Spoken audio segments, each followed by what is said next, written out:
Hey everyone, I'm Rachel. Welcome to my tiny basement soap shop. Today we're switching things up a little bit and making some pumpkin soap, but not your traditional pumpkin pie shape or smell. I'm going to make them look more like pumpkin mousse bars with a fun piping top and a little bit of pumpkin pie spice sprinkled on top.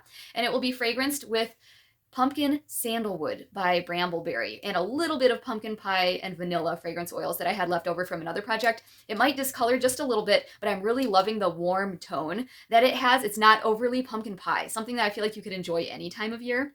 And I'm going to be adding in some fresh pumpkin puree that I just made today from one of our garden pumpkins. So I'll show you how I did that in just a second. There will be some sweet almond oil and almond milk as well. If you want to make your own almond milk, I have a video on that. It's super fast and easy, and it's healthy for you, and it's actually more affordable than buying it from the store. So yeah, check that out. I'll put the link down in the description as well as the recipe for this soap, so that way you can see all the details. Because I'm adding pumpkin puree and almond milk, I am using a much lower water to lye ratio this time, just to make up for that, so it's not too watery and it cuts down on soda ash, so that really helps. For the pumpkin puree, I like to use a skinnier knife when I'm cutting open pumpkins and squashes because the pressure doesn't push back on it as much, so it's easier to cut through and pull back out. And then I also like to use a grapefruit spoon when I'm scraping out the seeds. Once you're done scraping out the seeds, set those aside and you can add a little salt and oil and roast those if you want. They're super healthy for you.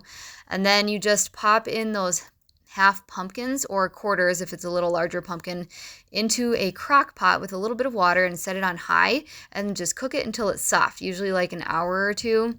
And then I just pull them back out and let them cool down. Then you can scrape out the flesh and pop it in a blender with some water so you can blend it up into a puree. Then after that, I usually put the puree on a strainer just to press out some of that extra water.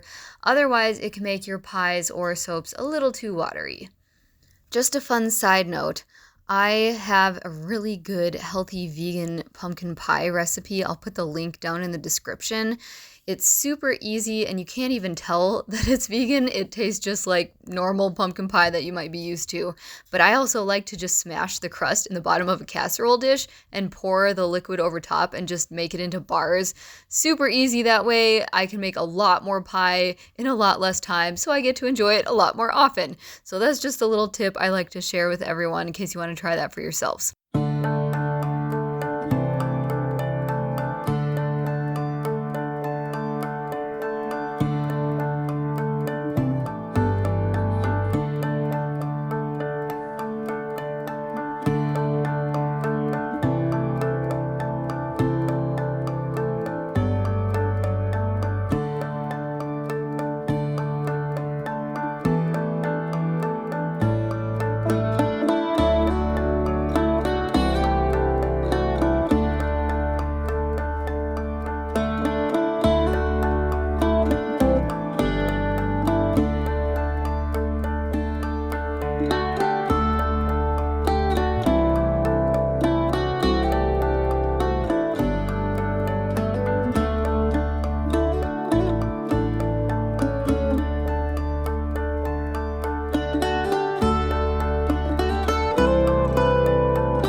gelled because I insulated them but didn't add any extra heat, just in case you noticed that. These will darken up though.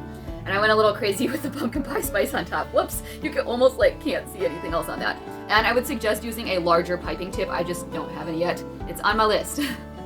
I hope you have a lovely fall day. Go jump in some leaves if you still have some. We totally got snow yesterday, so that season is over for us for now. Oh well. Thank you again for joining on this soapy adventure. Don't forget to subscribe, and I will see you in the next one very soon.